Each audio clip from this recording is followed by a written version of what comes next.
Somos Radio Resistencia, Revolución y Rebelde.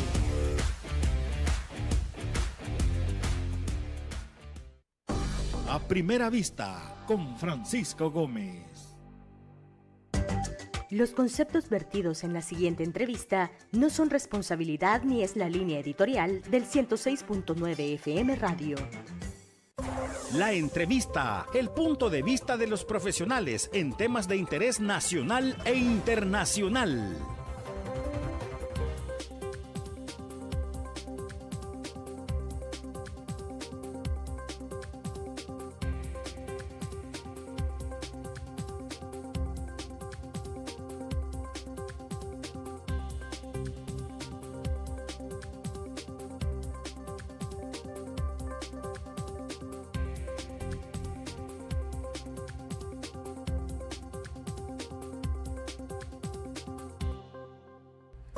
Muy buenos días El Salvador, sean todos bienvenidos a Primera Vista, la entrevista con Francisco Gómez desde la cabina central de Radio LaRR.com.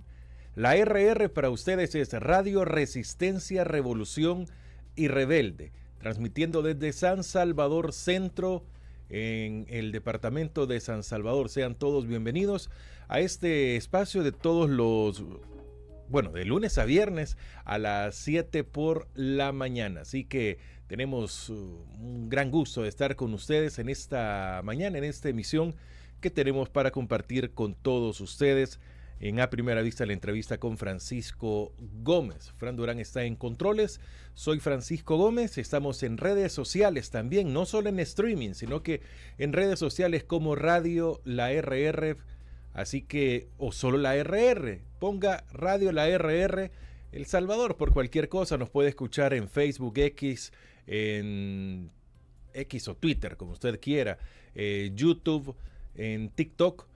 También nos puede escuchar, no solo escuchar y ver, sino que escuchar en cualquier reproductor de radios, esas aplicaciones que también existen. Allí estamos, búsquenos como la RR y estamos para compartir con todos ustedes.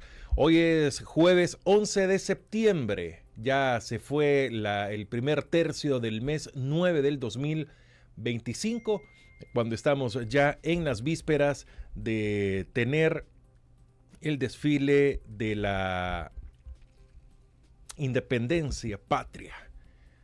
Bueno, vamos a ver cómo nos va y cómo va. La sociedad civil organizada ha convocado para marcha también en el Hospital Rosales. Allí va a salir la marcha que va rumbo al centro de San Salvador, ya marcha tradicional de independencia del 15 de septiembre. Hoy tengo el gusto que nos acompaña de la abogada Roxana Cardona, abogada penalista, abogada también defensora de derechos humanos, una madre, una hija, una esposa, una salvadoreña profesional comprometida con la defensa de los derechos humanos en nuestro país. Hoy está con nosotros desde muy temprano para compartir con todos ustedes. Le doy la bienvenida en la distancia a Roxana Cardona. ¿Cómo está? Muy buenos días, Roxana. Bienvenida. Buenos días, Francisco, y muchas gracias por el espacio que siempre democráticamente se me da.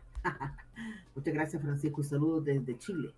Bueno, abrazos para usted. En el Cono Sur no celebraron clasificación al Mundial. Se quedaron como los chinitos, solamente milando en Sudamérica. Qué decepción se ha visto ahí en esa zona. Es cierto. No, Roxana, el 25 de agosto tendría que haberse dado un giro, un cambio, una luz para todos los presos inocentes del régimen de excepción, pero se prolonga más tiempo, estarán mucho más tiempo presos personas inocentes en nuestro país. ¿Qué ha pasado en este tema para empezar a entrar en contexto, Roxana? Fíjense de que el régimen de excepción siempre va a dar problemas con respecto a los verbos rectores del delito, agrupaciones ilícitas.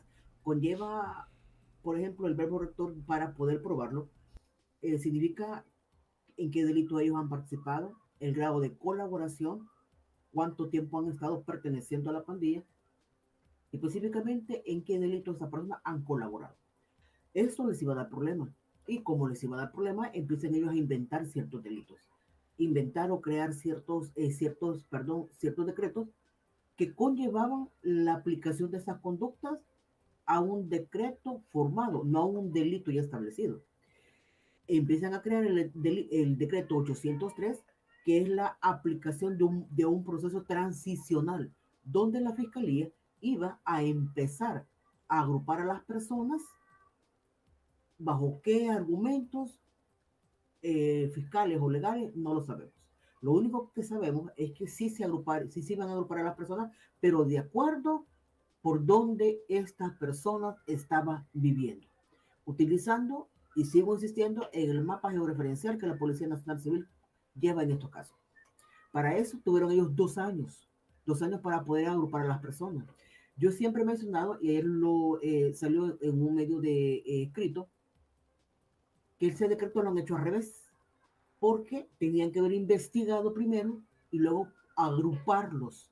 En este caso, han agrupado a la gente primero, han revertido el principio de inocencia, que el principio de inocencia es la inocencia ya no se está presumiendo y la culpabilidad ya está quedando establecida. El régimen de excepción es socialmente y jurídicamente ha sido pero tan fuerte, no solo para las personas privadas de libertad, sino que para todos, incluso para nosotros como abogados, porque ha tenido efectos tan grandes, y esto que el régimen de excepción, ya llevamos ya 3 años de la aplicación, iba a conllevar problemas jurídicos, reversión de principios y modificación de los procesos penales. Y lo más grave, la creación de procedimientos penales. Ya no estamos hablando que etapa inicial de instrucción y vista pública, como en los delitos comunes, como nosotros le llamamos, sino que aquí hay ya una modificación de un proceso penal. Está para las personas privadas de libertad de delitos comunes, 3 etapas: la inicial, la de instrucción, la vista pública. Para las personas del crimen organizado, prácticamente viene siendo casi lo mismo, pero que con plazos más largos. Y ahora se ha formado, se ha creado un nuevo proceso penal. Imagínense, estamos en una sociedad, entre comillas, democrática, entre comillas, con un Estado de Derecho, con tres sistemas y procesos penales.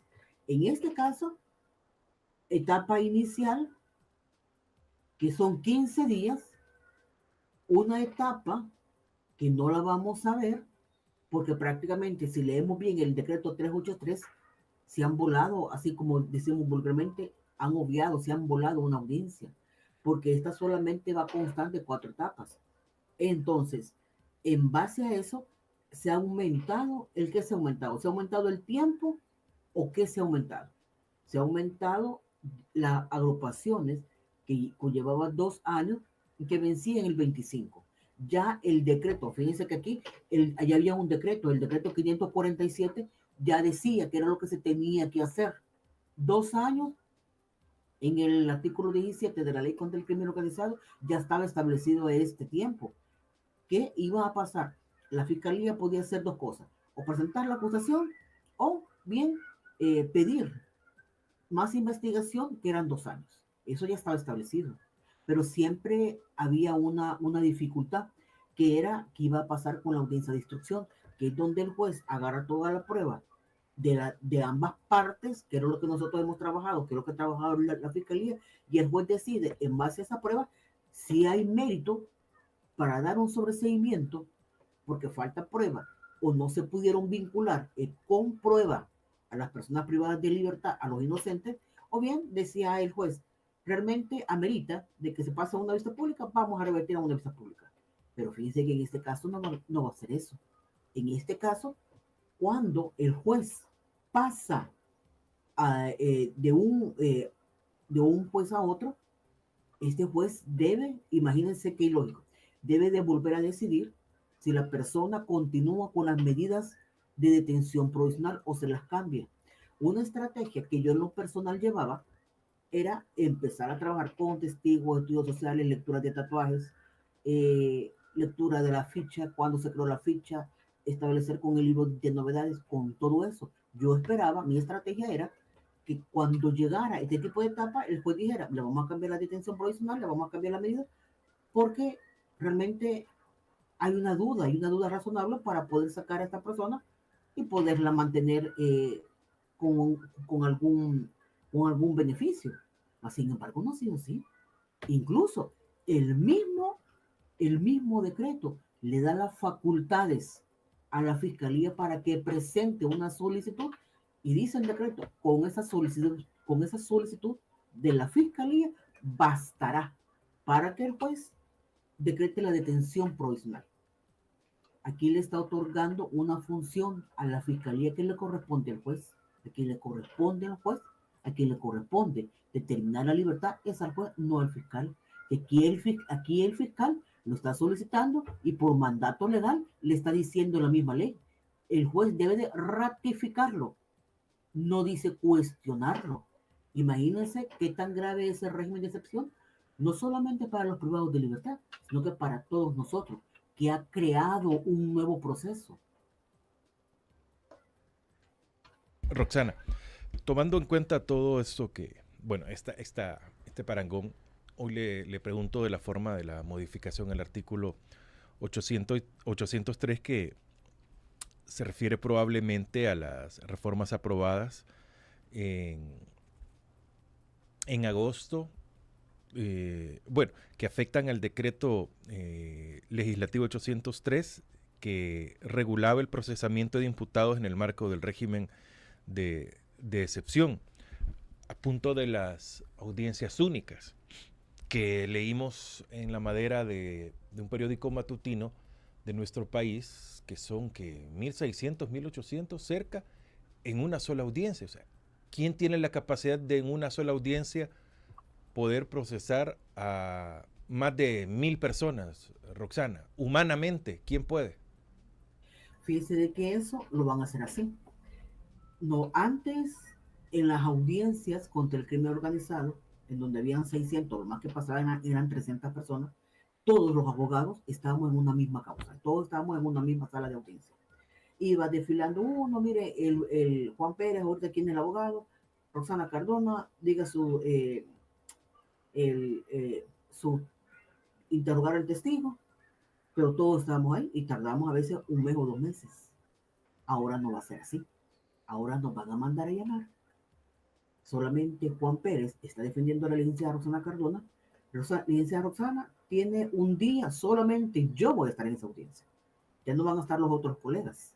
Lo que vamos a estar solamente uno, viéndolo lo bueno, no nos vamos a echar, no vamos a estar desgastándonos todo, más quizás de 2 meses con 1.830 imputados, sino que nos van a mandar a llamar a cada uno. En este agrupamiento, en esta cancha, hay 10 personas. Bueno, entonces 10 personas entramos a la audiencia y empezamos nosotros a controvertir al testigo. Esa es una desventaja. Una desventaja es porque el testigo, que en este caso va a ser un agente policial o un agente militar, lo vamos a tener, no sabemos si va a estar como testigo, no sé, pero imagínense que este agente policial no solamente capturó a Juan Pérez, sino que capturó a otras personas. ¿Qué habrá pasado si este mismo agente policial pudo haberse contradecido? Yo no lo voy a saber. Pero ¿qué va a pasar si se contradijo? Cuando las mentiras nunca son ciertas. La verdad es como la matemática. Independientemente de cómo la ponga, el resultado va a ser el mismo. La mentira es así. Entonces, el problema que vamos a tener y la desventaja que llevamos es que si bien es cierto, son 1.830, pero no van a estar todos en una misma audiencia, sino que nos van a estar calendarizando uno por uno. Hoy va a entrar la fulana con su testigo, con su fulanito, y ahí va a ir haciendo ella todo eso. Ese es uno de los problemas que nosotros vamos a tener, porque el problema es cuando se da demasiado largo, Ya llevamos como 5 años, 2 años, imagínense, 2 años para poder investigar. Llevamos 5 años. Pero también dice el decreto que después va a tener 6 meses o año y medio en la fiscalía para poder presentar la acusación.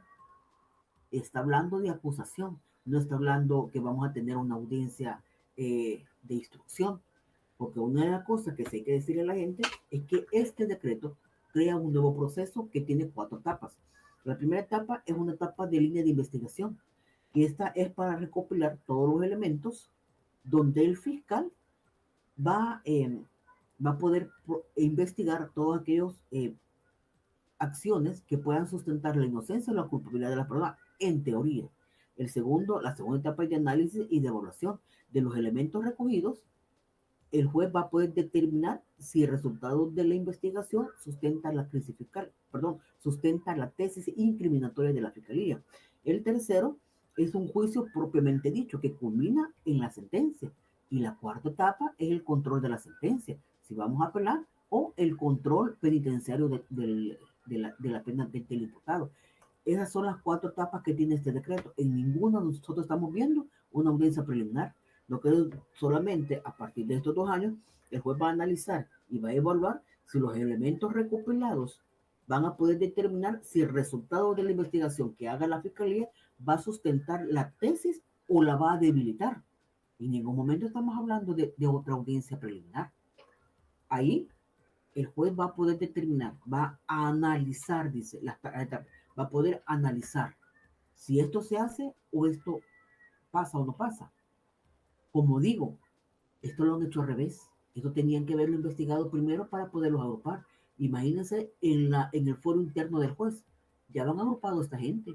Ya le están diciendo que estas personas ya van culpadas, ya van inculpadas.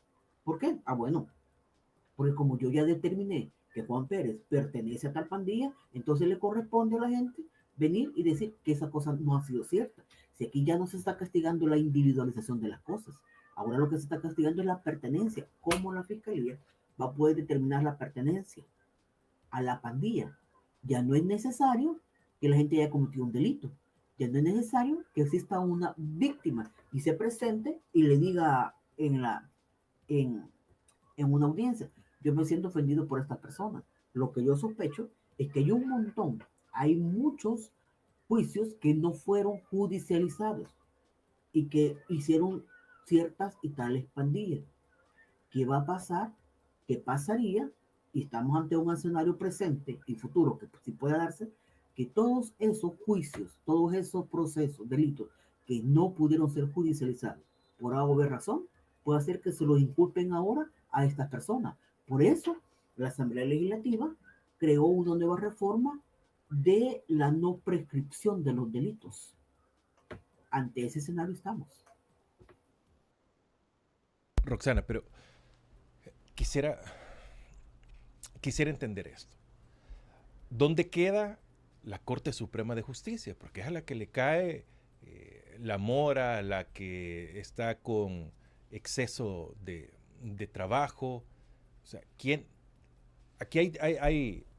hay partes. La Fiscalía General de la República, la Corte Suprema de Justicia, con las áreas que le competan, y los legisladores, que son los que hacen o los que hacen estas leyes al final, porque son los que la aprueban. O sea, ¿qué papel juega cada quien en todo esto? Y por supuesto, el imputado, que es el más afectado de todos, pero ¿qué papel juegan todas estas instituciones referente a esta ley, a este artículo?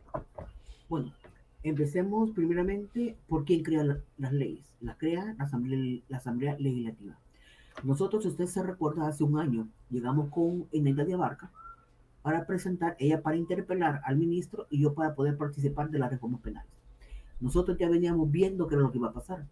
Desde el momento en que se burlaron, hicieron un montón de cosas, pusimos un amparo, llegamos donde el ex señor Guzmán a poner una queja de que no nos habían escuchado. Ante eso, estamos viendo que la Asamblea Legislativa, el órgano legislativo, lejos de crear leyes para una convivencia ciudadana y poder resolver problemas, no lo hace. Sino que es un órgano judicial que cierra las puertas a opiniones de abogados o de personas que queremos participar de forma democrática en la elaboración y en la discusión de estas leyes. No lo hicieron. Desde este momento, ellos ya están creando una dinámica y una línea de no escuchar a profesionales de la sociedad civil en qué nos va a llegar a afectar como sociedad, no solamente como familiares o como imputados o como abogados, sino que como toda la sociedad. No lo hicieron. Por lo tanto, ¿cuál es el papel que está jugando el órgano legislativo?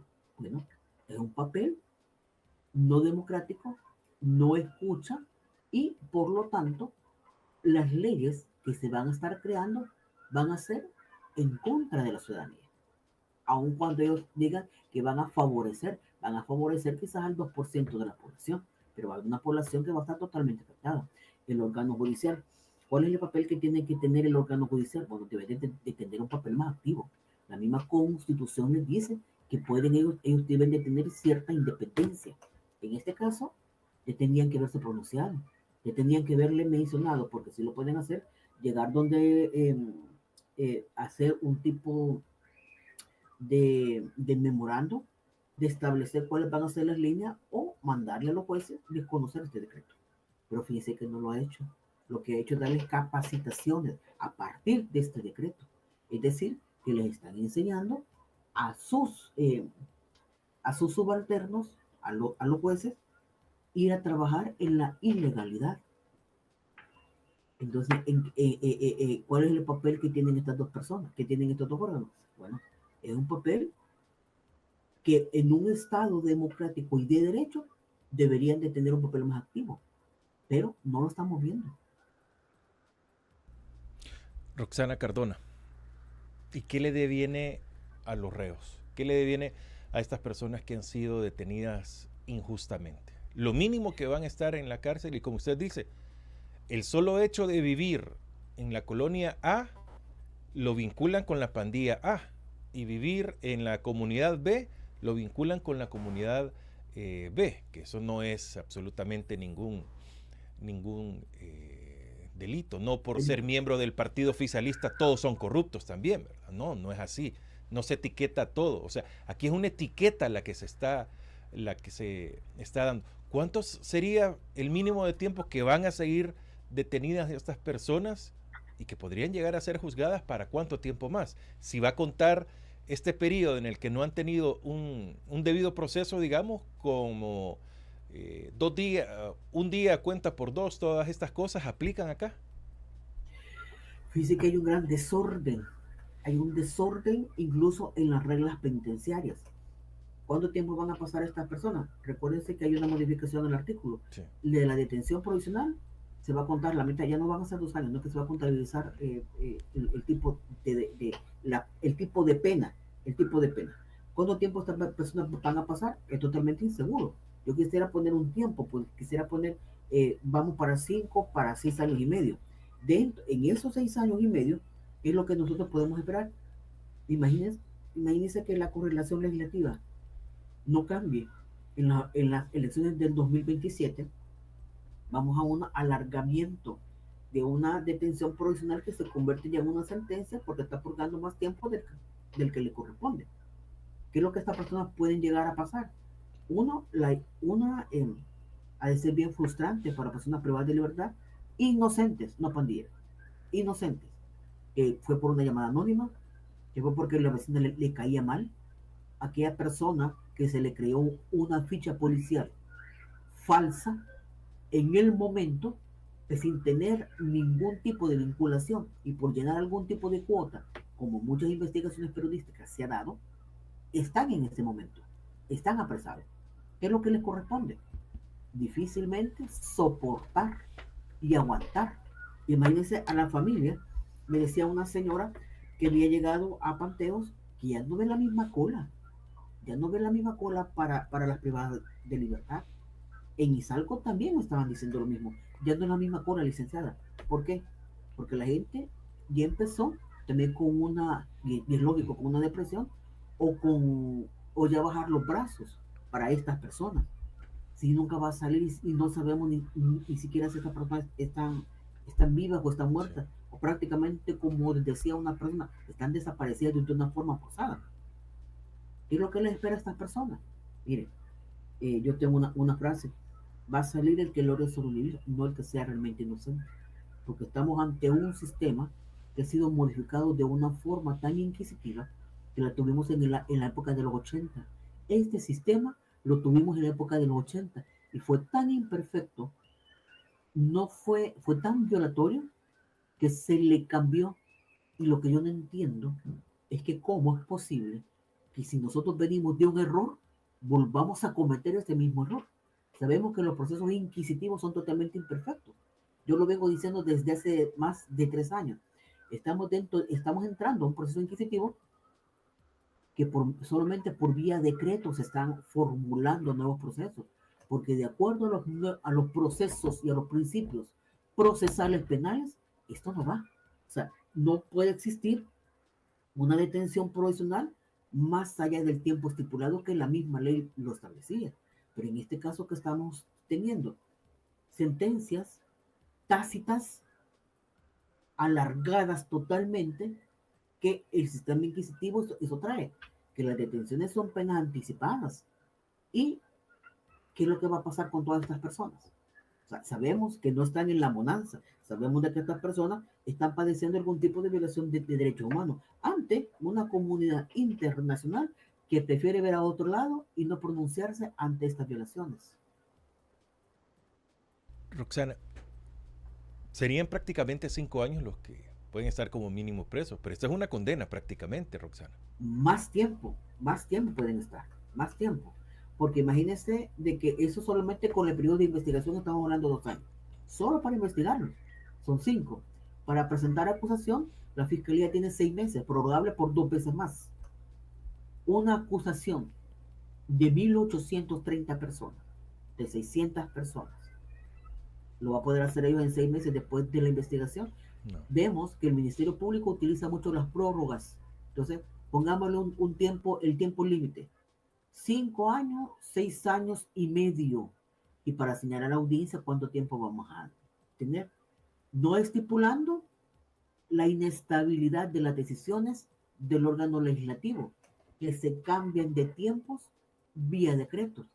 Están queriendo condenar a las personas de manera decreto, no de manera procesal, en donde se aplique el derecho de contradicción, en donde una persona acusa y una persona defiende. No lo están haciendo así, lo están haciendo todo vía decreto. Roxana, pero si llegamos a ese tiempo, pero ahora, 3 años no es suficiente para una investigación. Es que el problema es que los procesos inquisitivos son imperfectos y se van creando en el camino. Ese es el problema del proceso inquisitivo. El proceso acusatorio, el cual nosotros ya estábamos y todavía está sobreviviendo este proceso, primeramente, para acusar a una persona hay una investigación previa.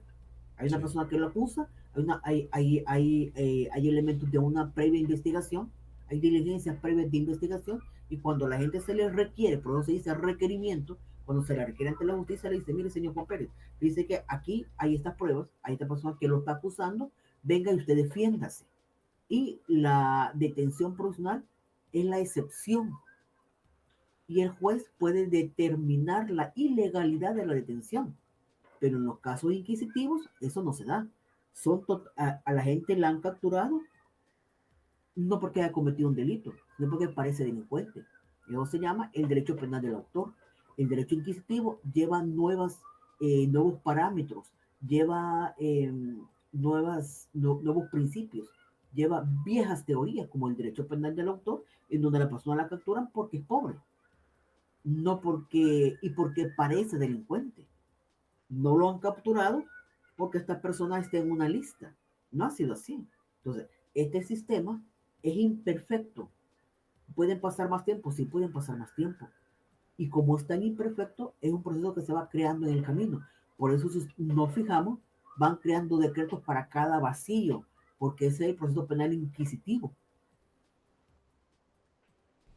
Está con nosotros Roxana Cardona. Esta retransmite también El Salvador Patria Querida, muchas gracias por ese esfuerzo que hace el Salvador Patria Querida por también retransmitir esta plática que tenemos de mucho conocimiento, por cierto, con Roxana Cardona. Gracias también a Radio Fonseca 92.1 en La Unión, Departamento de La Unión en el Oriente. Bienvenidos a Radio La RR, gracias a Radio Fonseca, La Voz Juvenil, por retransmitir este espacio. Ellos comienzan a las 8 de la mañana la retransmisión.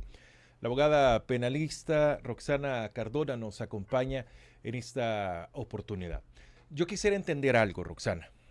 Quizá pueda parecer repetitivo, pero yo creo que eso hay que estarlo diciendo constantemente. Y muchos, aún así, no lo han escuchado o no le ponen la suficiente atención. Las leyes en El Salvador no son tan duras como para quitar un régimen de excepción, o al quitar el régimen de excepción, las leyes dejan libres a todos los que están siendo procesados en este momento. Es que el régimen de excepción, ya lo hemos mencionado, o sea, el régimen de excepción, si se quita, no va a pasar nada. ¿Van a salir inocentes? No. ¿Van a salir pandilleros? Tampoco. O sea, no va a salir nadie. No va a salir absolutamente nadie. O sea, el régimen de excepción no es un mecanismo legal tan fuerte como para poder mantener a una persona presa. Los fuertes son los decretos, el 344 de las llamadas anónimas, el 547 de las reformas a la ley contra el crimen organizado, el derogado 803 y el aprobado 383. O sea, estos decretos subsisten por sí solos. O sea, si se quita el régimen de excepción, ¿qué va a pasar? ¿Va a pasar algo? No, no va a pasar nada. Absolutamente nada. Hay personas que dicen, yo entiendo a veces la vocería oficialista de querer mantener el régimen de excepción al decir, si sale el régimen de excepción, van a salir pandilleros. Señores, y no son ustedes los que están gobernando, y no son ustedes los que tienen el órgano judicial, no son ustedes los que tienen la fiscalía, no son ustedes los que aprueban las leyes. El poder lo tienen ustedes. Entonces, ¿por qué venir a decir un discurso que no es cierto, que es mentaz, que es falaz? Es una falacia. Es una falacia venir a decir, si quitamos el régimen, van a salir pandilleros. No va a salir nadie, ni pandilleros inocentes, porque ya existen leyes que son tan fuertes y tribunales totalmente fuertes y jueces que están siguiendo una narrativa fiscal. No van a salir nadie, absolutamente nadie. Ya quisiéramos nosotros que se quitara el régimen, pero el régimen no lo están tocando. Yo sé que no sé hasta cuánto va a estar el régimen. Yo esperaba de que ya se hubiera quitado, pero no se hace. Y venir a decir que quiten el régimen no es venir a decir el discurso, queremos pandilleros en las calles. Hay menos pandilleros en las calles. Hay menos pandilleros en las calles. No significa que ya no estén. Eso es definitivo. Y vuelvo, ¿qué tan fuertes son las leyes en nuestro país? Porque hemos tenido modificaciones a los códigos en El Salvador. ¿Qué tan fuertes son para que se mantenga esto aún? El problema es que no es que tan fuerte sea la ley, porque hay leyes que son bien beneficiosas. Por ejemplo, la Constitución. El artículo, no recuerdo muy bien cuál es el artículo, pero hay un artículo del 81 o el 44 que da una obligatoriedad y le da una salvedad al juez. Los padres de la patria, los que crearon la Constitución del 83, no eran ningunos borrachos, no eran ningunos mujeriegos, no eran nadie que han querido desvirtuar. Fueron personas tan sabias, mi respeto para esa gente, que lo que ellos crearon es, va a venir otras personas, otros legisladores, otros presidentes, otro órgano judicial, y va a querer conllevar un menosprecio a un derecho humano. Se va a crear los padres de la patria que crearon esta constitución, ellos lo previeron. Y a raíz de eso crearon un artículo que menciona, que reza, si hay una ley que violente un derecho constitucional, el juez tiene la obligación de no aplicarla. Y no lo deja desnudo, lo deja amparado con un marco constitucional, con el amparo de una norma constitucional que es la más arriba de todas de las que se tienen. Muchos jueces eso no lo están aplicando. No lo aplican por desconocimiento porque ya reciben una línea que si la aplican puede llegar a pasar un traslado o alguna sanción administrativa, que en este momento no lo quieren hacer. Por lo tanto, ¿qué tan fuertes son las leyes? Bueno, aquí la pregunta debería ser, ¿qué tan fuertes son las decisiones que le han dado a los jueces, al Ministerio Fiscal, para poder aplicar este tipo de leyes, sabiendo que son leyes que no pasan el control constitucional? Y ojo con esto, si ustedes se fijan, esto para los abogados y para los estudiantes de derecho, y para toda aquella persona que desee ver una ley, vayan a ver los considerandos de las leyes, de los decretos que ellos están creando. En ninguna menciona un tratado internacional. Ojo con eso. Ojo con eso. Ahora, si, si vemos esto también, tomándolo en cuenta ya que usted lo menciona, lo de los tratados internacionales, estos que no están por encima, Sí, entonces, exactamente. ¿quién los Por eso respeta? por eso le digo, en los decretos que están aprobando no viene un tratado que mencione por qué están haciendo eso. O sea, cuando se crea un decreto, cuando se crea una ley, es por un vacío. Pero ese vacío no es antojadizo. O sea, lo vamos a crear porque hace falta que haya más perritos en la calle. No, debe de haber un basamento constitucional. Por eso sirven las constituciones. Porque en cualquier vacío uno se va a la constitución y dice, hay un vacío con la libertad de las personas. Bueno, entonces, en base a este decreto, veamos qué tratados ha firmado o es parte El Salvador y lo compaginamos con eso. Por eso se llama el control internacional y el control comercial constitucional. En base a eso, se crea esa ley, es la razón de ser del decreto. Pero en este caso, porque hay compromisos internacionales. Pero en este caso, únicamente estamos viendo que nos están dejando solamente con el derecho interno. Y eso a futuro nos va a llegar a afectar. ¿Por qué? Y es muy buena su pregunta, Francisco, porque las implicaciones del régimen de excepción no solamente para las familias, no solamente para el que está preso, es para toda la sociedad, porque a partir de eso se están cambiando, ha sido tan fuerte el impacto que se han cambiado el principio de inocencia, se han creado nuevos procesos penales, que en una sociedad no pueden haber tres procesos penales. Uno siempre va a subsistir y va a ser más fácil y más barato que puede llegar a absorber a los otros. Estamos dentro ya de un cambio procesal penal.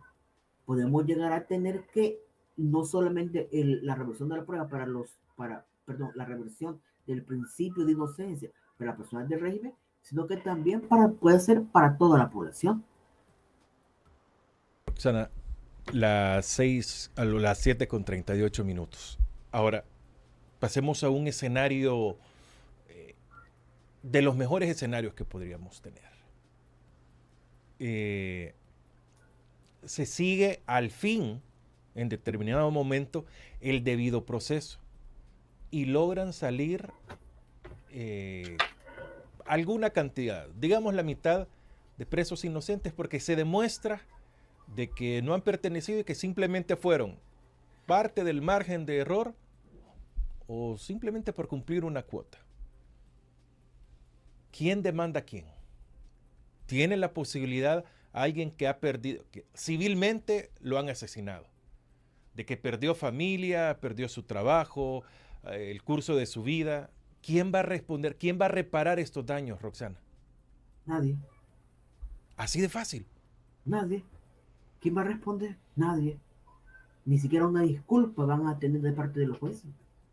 O sea, eso que la gente dice, después voy a demandar. Señores, perdónenme, pero media vez tengamos el sistema y el órgano, los tres órganos del Estado, y estando con una línea, como todos la sabemos, no va a pasar nada. No va a haber ni siquiera una disculpa. No, hay gente que tiene quizás la esperanza que vaya a haber una reparación con que le quitaron el dinero a los alcaldes, con que nos están robando las pensiones. ¿Usted cree que va a haber alguien que le va a resarcir ese daño? Desgraciadamente, y le soy sincera, no va a haber nadie. Nadie va a estar diciéndole en la cárcel, mira, difícil que nos equivocamos, el Estado le pide disculpas. No, lo más que le van a decir es, mire, no peque más, ¿verdad? Lo más que le pueden decir. Me resulta increíble, indigna que pueda llegar a pasar esto. ¿Qué tanta culpa va a tener el juez? Porque todos sabemos de dónde viene este entremaño, ¿no? Pero el responsable directo o el que da la cara, digamos, es el juez. ¿Qué tan responsable va a ser? Y si dicen, no, si a mí me pusieron acá para cumplir órdenes, es más, yo ni siquiera era juez. Porque ese tipo de jueces son los que están viendo estos casos, la gran mayoría, o los más serviles. O sea, ¿qué tanta responsabilidad tienen ellos? Porque yo puedo decir, excusándome, mire, eran mil personas las que estaban. ¿Cómo voy a ver o voy a individualizar? Eso en caso pasara el escenario de demandar a la gente. En teoría. Pero soñemos un poco. ¿Qué va a pasar con este tipo de gente? Va a costar un poco porque ellos están numerados. Hay jueces que ya los cambiaron, pero sigue siendo el mismo número. En las notificaciones que nos llega, no llega el juez Juan Pérez, juez fulano de tal, no. Llega el juez 1 del tribunal 2. Vemos nosotros las firmas, son rúbricas que ellos ponen. Aquí, bueno, allá en Santana, ya cambió un juez. Yo no sabía. Como es el mismo número, entonces, al ser jueces sin rostro, no hay ningún control en donde uno pueda llegar a denunciar. Ahí tendría que ver el órgano judicial, decir, en ese periodo estaba fulano de tal, en ese periodo estaba fulanita de tal, para empezar a deducir responsabilidades. Sí. Pero, desgraciadamente, cuando hay violaciones y hay una exigencia de reparación de daños de derechos humanos, los procesos son demasiado largos. Si no veamos el caso del Mozote, el caso de la ONG Vidas de Benjamín Cuellar, que después de 30 años están obteniendo ellos algún tipo de respuesta. Es bien duro decir ese tipo de cosas. Y fíjense que hay gente que ya está teniendo problemas cuando se les cambia la medida cautelar de la detención provisional y van a pedir empleo. Ahí les aparecen los antecedentes penales que están siendo procesados y a mucha gente le están negando que trabajen. Imagínense, el derecho al trabajo se lo están negando. ¿Por qué? Porque les menciona, mire, ve a resolver ese problema y luego viene. Porque después nosotros vamos a estar involucrados. Hay un tabú laboral muy grande. Si yo contrato a esa persona, después nos van a venir a fregar a nosotros. Entonces mejor no la contratemos. La misma sociedad está haciendo este tipo de cosas, le está cerrando la puerta a muchas personas, a las mujeres en sus comunidades, que es lo que hace, las estigmatizan. Y hay mucha gente que ha tenido que tener un desplazamiento forzado, no porque están asistiendo amenazadas por las pandillas, sino porque ya no aguantan la presión social que la misma comunidad le hace a las pobres mujeres. Hay efectos sociales que no se están viendo y que las organizaciones también tienen que trabajar. Mire, y ¿sería el gran protagonista de todo esto la Fiscalía General de la República? Porque prácticamente ellos son los que imponen y deciden todo. Fíjese de que una de las cosas que todos vimos es que hay muchos fiscales antiguos que para mí mis respetos. Son fuertes, son investigativos y saben mucho de procesos penales. ¿Saben? Los principios los saben de pie a cabeza.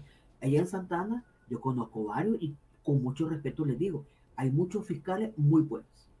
Ya son de mi edad. Ya tienen trayectoria de 20, 30 años de fiscales. Yo esperaba que porque eso era una nueva normativa muy pesada, los tribunales y los juicios contra el crimen organizado era para personas un poco más doctas. Eran para, los ponían en aquel entonces, esto era hace como 5 años, para ocupar estos tipos de fiscales. Eran fiscales que habían pasado procesos fuertes y eran los más inteligentes para mí, eran lo mejor de lo mejor. Ahora ya no se ve esa misma dinámica, sino que han puesto muchos fiscales jóvenes. Entonces ahí uno se puede preguntar, ¿por qué han escogido fiscales jóvenes? Porque estos jóvenes lo están moldeando. Es una nueva eh, actitud procesal de parte del Ministerio Público que está formando nuevos fiscales. O sea, es unos nuevos fiscales que puede hacer que no es que no conozcan, pero al poner a un fiscal antiguo, a un fiscal de buena data, o no un fiscal que acaba de entrar con los conocimientos van a aflorar. Los antiguos fiscales saben de principio y saben qué es lo que no pueden hacer y hasta dónde ellos pueden llegar. Todavía uno tiene aquella cuestión de la mentalidad que está dentro del fuero que le impide el conocimiento actuar de una manera legal. Mas estas personas no son así. Entonces, ahí uno va viendo y va como jugando en dónde está el papel de la fiscalía. La fiscalía tiene, por mandato de ley y por tratados internacionales, la función de ellos es acusar o de vincular a las personas, porque solamente están acusando. Y le han dado muchas herramientas a la fiscalía para que se le haga más fácil la condena para estas personas. Podríamos decir, Roxana, que el Estado salvadoreño, hoy más que nunca, en este siglo, está violentando los derechos humanos. Sí. Con anuencia y el consentimiento de la comunidad internacional. Eso es duro. Sí. Con el consentimiento. Con el consentimiento, porque ellos hubieran hecho algo. ¿Y qué están haciendo? O sea, y eso no es solamente del Salvador. Pero es que mire, Roxana, disculpe. Pero es que esto se da porque, no sé, de la pandemia para acá, o no, de un poco antes, pero estamos en estos años viviendo una oleada de cambios y no para bien a nivel mundial. Exacto, exacto. Especialmente uno que es abogado se está dando cuenta con la cuestión de los derechos humanos. Los derechos humanos del 92 al 2000 empezó un auge de derechos humanos, de organismos internacionales que se pronunciaban, que eran fuertes, habían cumbres, había todo ese tipo de cosas, había señalamientos. Sí. Ahora, hablar de derechos humanos es satanizarlos, es satanizar. O sea, y es una línea, como usted perfectamente dice, que viene a nivel mundial. Ahora, hablar de derechos humanos es hablar como de terrorismo. Hablar de derechos humanos es decir, esta señora ama a los pandilleros, esta señora está de acuerdo que pongan bombas y no de dónde. Esos son los derechos humanos, lo que estamos, lo que nosotros estamos viendo. Ha cambiado no solamente de manera nacional, la narrativa internacional ha cambiado. Si no veamos lo que está pasando en Gaza, no veamos lo que está pasando en la ONU con Palestina. Hay un bombardeo indiscriminado y se ha pronunciado la OTAN o la ONU. No, imagínense, aquí cerca, en Venezuela, están portaaviones y hay embarques norteamericanos en Venezuela. Y se ha pronunciado la ONU, se ha pronunciado la OTAN. No, miren, independientemente de lo que sea la persona o de lo que sea aquel país, se debe de probar primeramente si eso es o no es. A mucha gente le puede caer mal el señor Maduro, a otra gente, o sea, pero es parte de la soberanía, es parte de procesos, o sea, no podemos saltarnos procesos. Pero ahora el cambio también de la justicia es saltar procesos, porque el fin justifica el medio. Estamos bien maquiavélicos ahora, y eso no solamente en El Salvador, sino que esto es a nivel mundial. Entonces, ¿será que más adelante quieran desaparecer la ONU? ¿Será que más adelante, imagínense, desaparecieron USAID?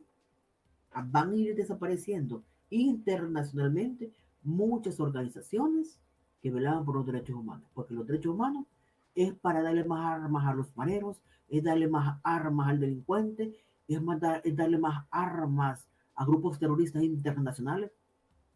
Hay una narrativa así y es bien peligrosa. Roxana, quisiera hilar algo. El tiempo nos consume.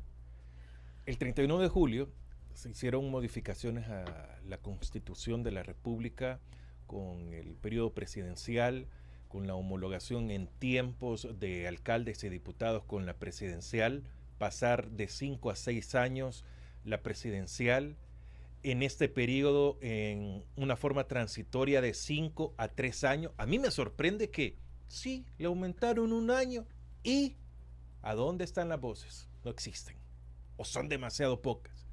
le quitaron de 5 a 3 años. ¿Y cuál es el problema?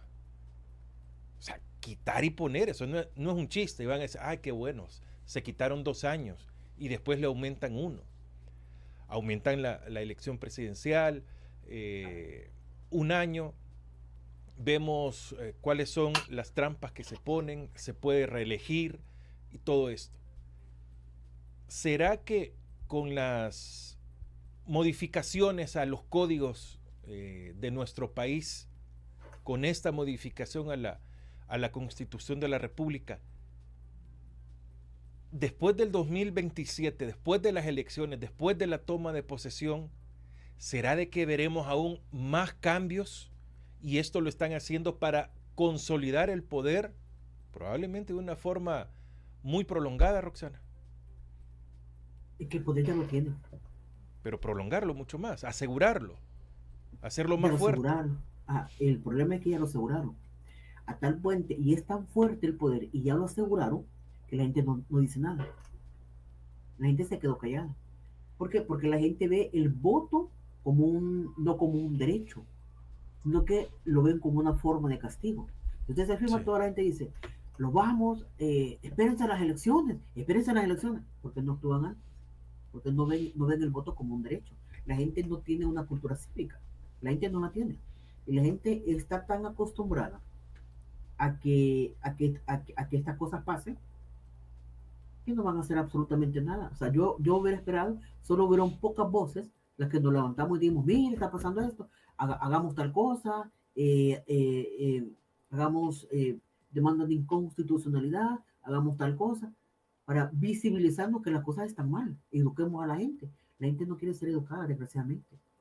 Mire, yo estando aquí en Chile, me doy cuenta que nos llevan en historia una cuestión totalmente animal. Hoy es 11 de septiembre, hoy se celebra el golpe de Estado que le dieron a Salvador Allende. Ellos tienen pero tan vivo ese recuerdo que no quieren volverlo a repetir, a tal punto que tienen un museo de historia y de memoria y de derechos humanos, y ahí está El Salvador, fíjense. Ahí está El Salvador con la Comisión de la Verdad y con la masacre del Mozote. Pero es un museo tan hermoso, o sea, ellos tienen su memoria y luchan por espacios de memoria para no volver a repetir, y están luchando, y no esperan que las organizaciones sean políticas, es la propia organización civil. Yo siento que deberíamos de aprender de culturas como ellos, de pueblos como estos, para cuando se dé este tipo de cosas, no sean los partidos políticos que organizan a la gente. El problema es que estamos tan politizados, que si no es un partido el que dice, hagamos esto, organicémonos, la gente no lo hace. Ellos ya están tanto en el poder, y es doloroso decirlo, ellos ya están incrustados en el poder. Y es tan fuerte el poder que ya no necesitan leyes, sino vean el ejercicio de la población. ¿Qué hizo la población?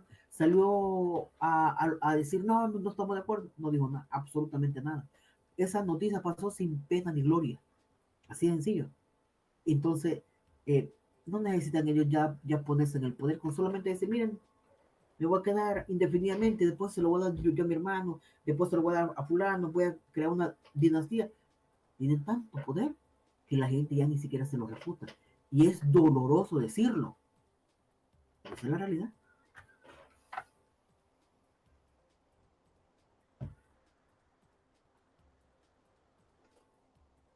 Es una realidad, disculpe Roxana, es una realidad bastante Dura. grande, dura, como usted menciona, la que estamos viviendo en el país, y que sin duda va para más. Pero ¿y a dónde queda el papel del salvadoreño, del ciudadano, de la organización civil? Muchos me van a decir, no, es que hay lucha de calle, hay personas que se están expresando, Fran, que se están expresando, hay pronunciamientos desde afuera, hay algunas organizaciones, algunos países que también están muy pendientes de lo del Salvador. Pero esto, a la hora de unificar o de hacer una masa, es muy poco aún. En lugar de ir creciendo, puede ir disminuyendo. Aunque algunos dicen, no, día a día abren más los ojos los salvadoreños, pero como hay un miedo también, entonces, ¿cómo podemos confrontar todas estas cosas? ¿Cómo podemos de que por lo menos, digamos, a la marcha del lunes lleguen la misma cantidad de las que llegaron también un 15 de septiembre, pero del 2021? En que la población no es que vaya a afrontar, porque ya nos dimos cuenta que acá en El Salvador no es Guatemala, no es Indonesia, no es Nepal, la misma Estados Unidos que salieron a los días a protestar contra Donald Trump. ¿Y cuál es el problema? Acá ya vimos que no es así, pero el miedo existe. Pero va a llegar un momento en el que sí la población reacciona, no con violencia, sino que con salir a las calles, o como pasó en otros tiempos, una huelga de brazos caídos, o sea, no hacemos nada. O sea, eso es una expresión. ¿Qué tan lejos estamos de eso? Media vez el poder económico esté casado con una dictadura, difícilmente se va a poder hacer algo. En los brazos caídos que se dieron históricamente en el país, era el poder económico que no estaba de acuerdo con Napoleón Duarte. Sí. O con otros. Entonces, un dictador nunca va a llegar solo. Siempre va a estar casado con el poder económico. Si el poder económico estuviera teniendo pérdidas, le digo, esto ya hubiera cambiado. Pero como no la están teniendo, solamente nos volvemos como peones de un ajedrez social, que lejos de ser político y lejos de ser social, prácticamente no somos ni siquiera actores de nuestra propia historia. El miedo se está venciendo. Es un 1%. Desgraciadamente, el pueblo salvadoreño reacciona al revés y reacciona muy tarde. El abrir los ojos ha sido antes, cuando le dieron el golpe a la sala. Yo recuerdo que nos fuimos unos pocos, que andaba el doctor Anaya, Zulen Ayala, andaba Genovés, Berta de León con las feministas. Éramos pocos, éramos como unos 50 o 100 personas que estábamos en la Cholona, porque ya sabíamos lo que veníamos. Y la gente no lo vio. No le dieron golpe, los jueces tal cosa. Mire, eso lo venimos nosotros anunciando, y uno a veces se cansa de estar luchando con la voz y decir, está pasando esto, va a llegar a pasar esto. Uno parece como un profeta.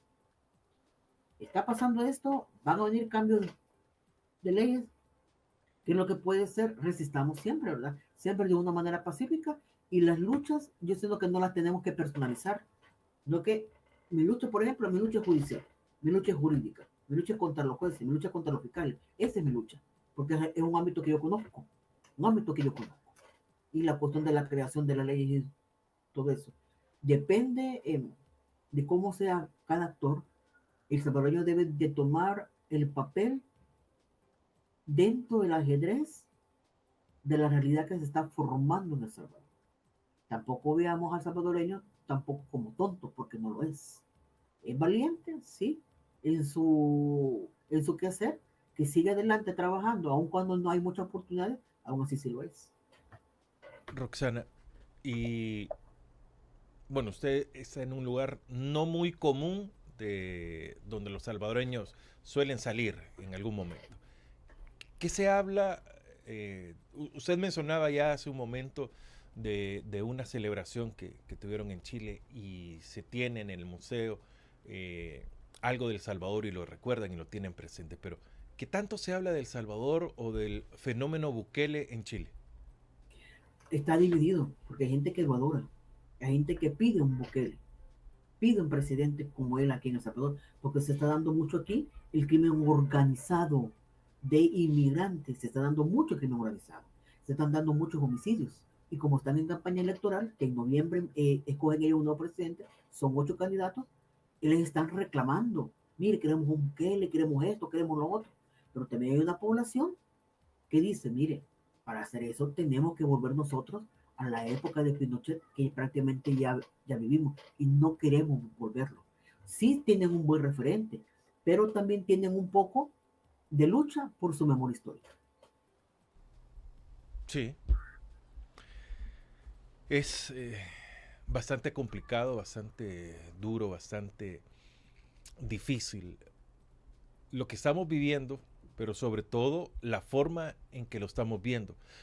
a usted, y con esto termino para ir a comentarios, Roxana, ¿siente que el salvadoreño ha normalizado el régimen de excepción y por lo tanto está normalizando todas las medidas que se toman en el país? Sí, ¿Pero y por qué? sí. Porque el salvadoreño es de memoria corta, no tiene memoria histórica, no sabe que eso nos llevó a nosotros a un conflicto armado. Pero el poder es tan poderoso y es tan grande que los niños, como decía una persona, el síndrome de régimen de excepción, niños que ya lo habían determinado la profesora con problemas de conducta, adolescentes distraídos, adolescentes deprimidos, por eso crearon ellos una ficha. Imagínense, por eso crearon una ficha. La depresión, las manifestaciones de la conducta de un joven ya no van a ser normales, son anormales y que por lo tanto esta persona como viene de un pariente que es pandillero, entonces este pueda llegar a ser, imagínense que grave, puede llegar a ser, por lo tanto lo reportan y lo llegan a traer. Ellos ya sabían los desórdenes que podían llegar. Entonces, ¿qué es lo que pasa? No se deprima, ande bien bonito, el corte debe ser así, usted debe de ser así. Hay cosas buenas y hay cosas malas. Sí. El problema es el abuso que se puede llegar a dar. Bueno, Roxana, me permito leer algunos comentarios para que tengamos una retroalimentación también de los oyentes que están con radiolarr.com. En las redes sociales nos encuentra como la RR. Gracias por suscribirse a nuestro canal de YouTube, por compartir, por comentar, por darle me gusta a cada una de nuestras transmisiones y que podamos llegar más y más allá, romper el cerco mediático, poder decir con orgullo que no somos un medio controlado, ni una... ¿Cómo es que dirían? Aunque yo no me considero así, porque son formas diferentes de verlo, pero... Posición controlada. No me veo como oposición, porque es que estamos oponiéndonos a todo.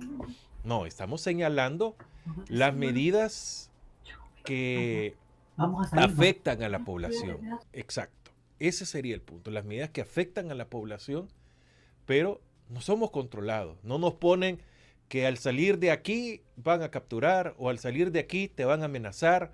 Al estar acá van a saber cuál es el pensamiento y por la plática previa o posterior a la entrevista es que vamos a informar qué es lo que está pasando y por eso nos sacan.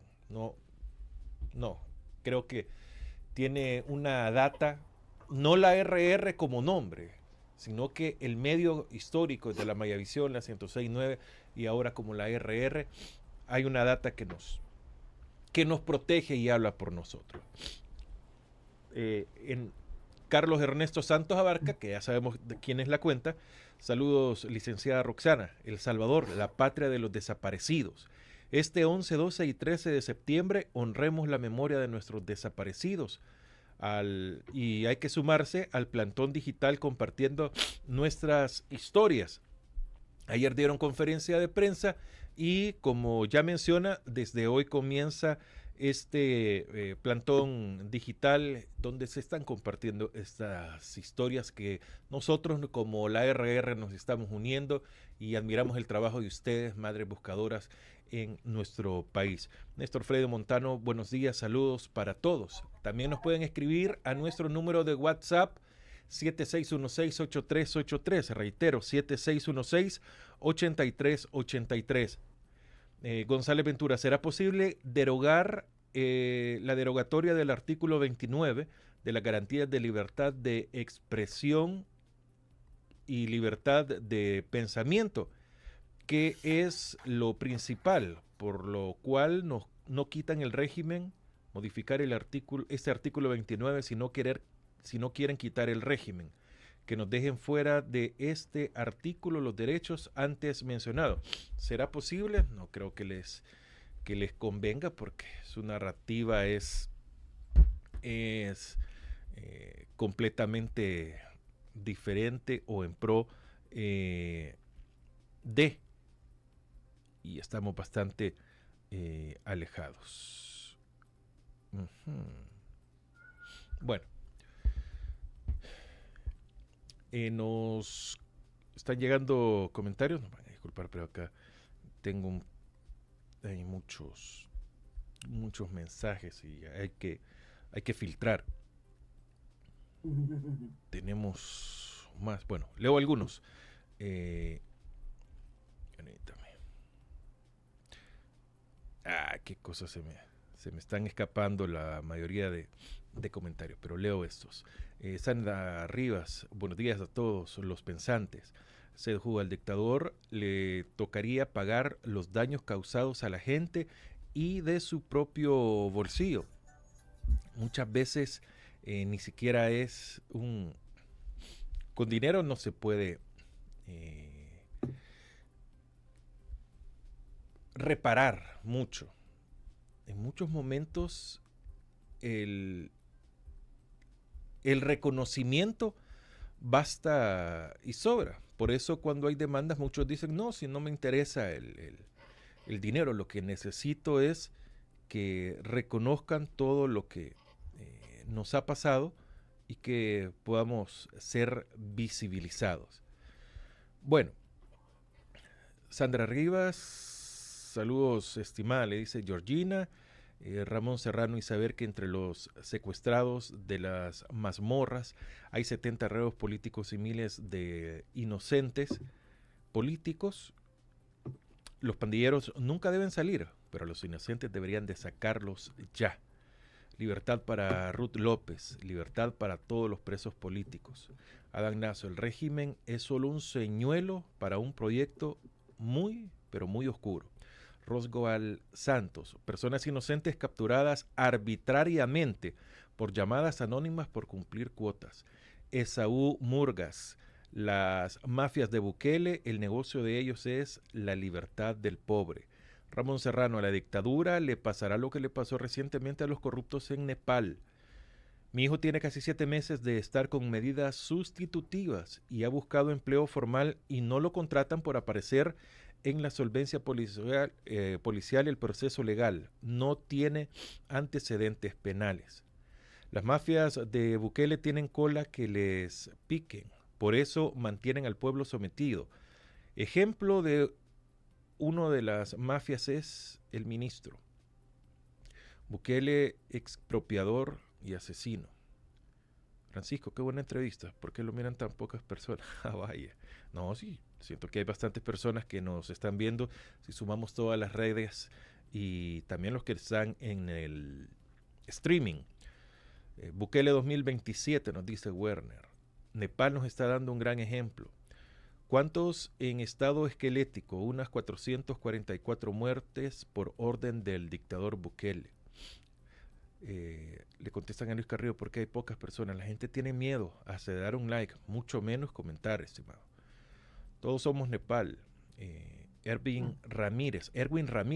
Próximo ejemplo de Nepal será El Salvador con la caída de Bukele. 7 años de esconder información. ¿Por qué? Pues, ¿qué es lo que esconden? Bukele, te tocará la del tirano de Nepal. Bukele será presidente 6 años más. Georgina López nos dice que hay que tener organización.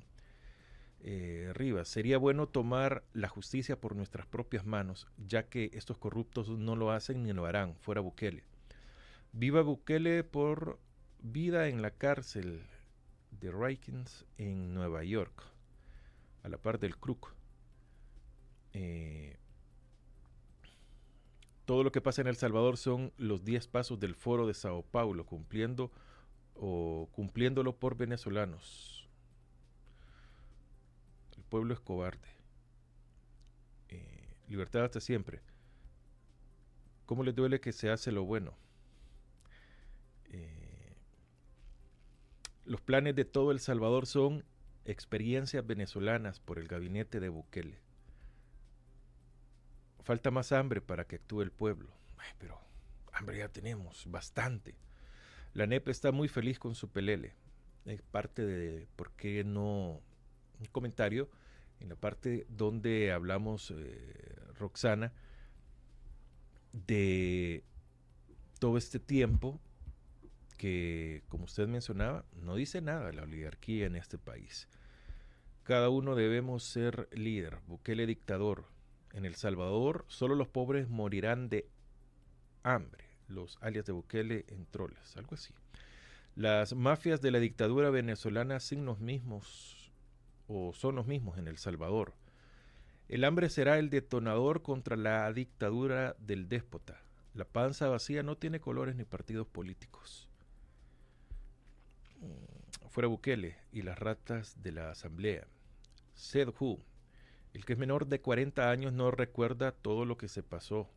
Hoy ya lo estamos pasando y dio origen a una guerra civil de 22 años.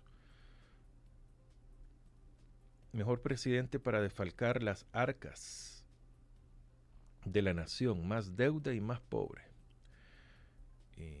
Pensar diferente no es delito. Gracias, licenciada Cardona. Mejor presidente y sigan llorando. Los puyabotones son la madriguera de las ratas. Libertad para Ruth López. Tengan decencia. Gobierno tamalero. Bukele dictador. Ya no los engañan, Bukele. Libertad para los inocentes. El 15 marchamos. Bukele pactó con las pandillas. Nos gobiernan puras mafias. Gracias, licenciada, por su valentía. Primero le sacamos hasta el último peso al dictador y después lo llevamos en la guillotina. De la mano de su María Antonieta. 90% estamos con nuestro presidente. A todo Chompipe le llega su día. Esto se va a acabar. Encuestas pagadas, gente desalojada, despidos masivos, robos de bancos, presos, asesinatos y sus familias son contrario a Bukele y encuentran a policías y militares. Salud, Francisco, y a la abogada Cardona, gracias desde El Salvador, nos dice Guillermo Martínez. Tenemos que tomar el ejemplo de Nepal. El hambre nos hará libres. Bueno, vamos cambiando, ¿no? La Iglesia de Luz del Mundo, no entiendo, de Sueña del Salvador, algo así. Organícense, tenemos que tomar al burro por las orejas. Que devuelva lo robado, lo chiviado, lo prestado y lo ahorrado de Cosabi y el pisto de las pensiones. Entre otros comentarios que siguen llegando, los que ya no lactan del Estado están dolidos. Ya era hora de que alguien les pusiera orden en El Salvador. Buenos días, Luis Saldaña. Robert Reyes. Esperemos que haya debido proceso. Sabemos que no sucederá con este dictador.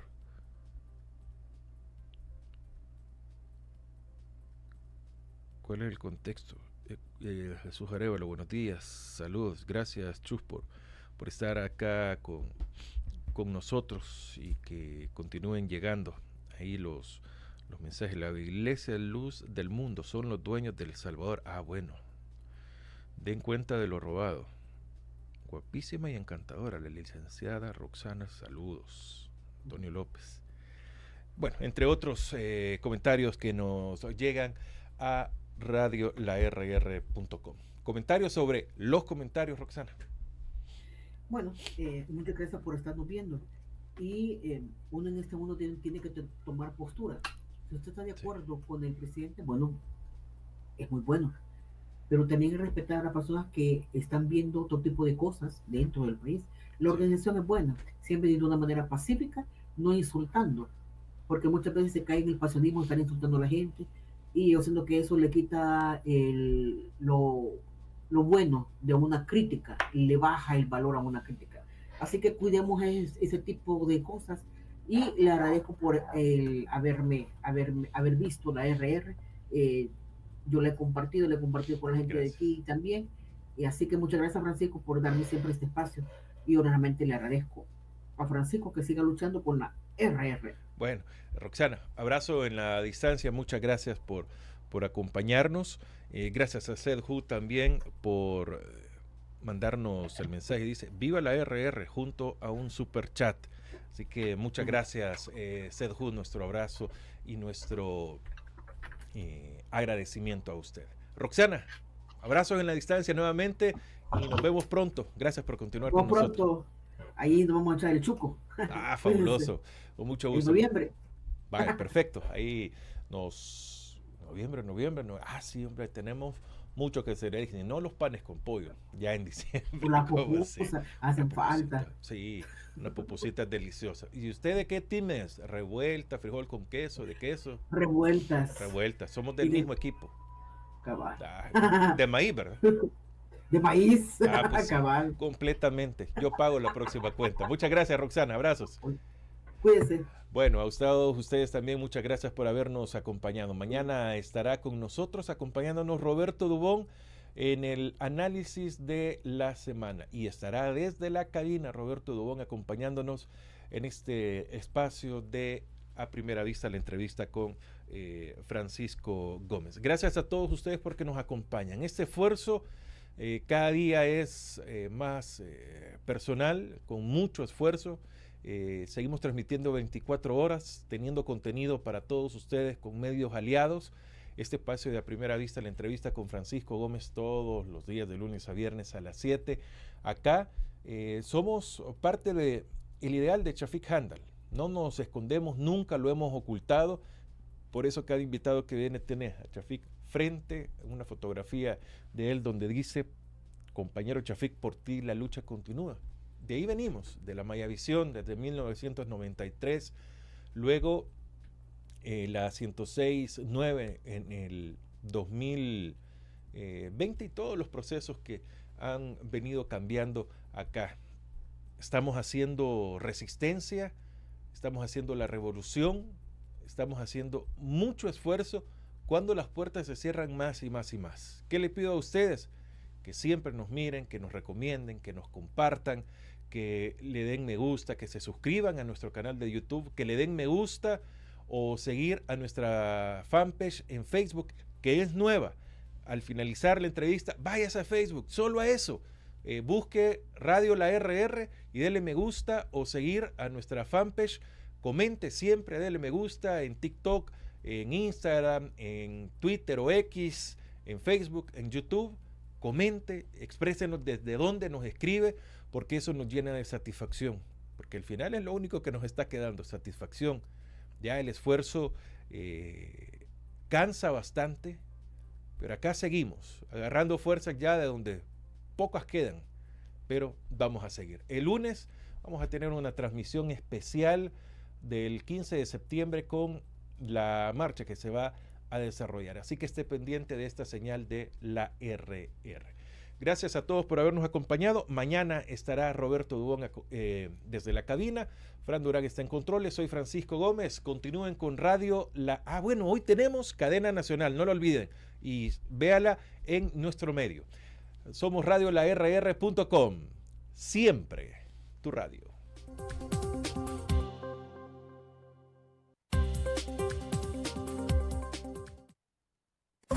La entrevista, el punto de vista de los profesionales en temas de interés nacional e internacional.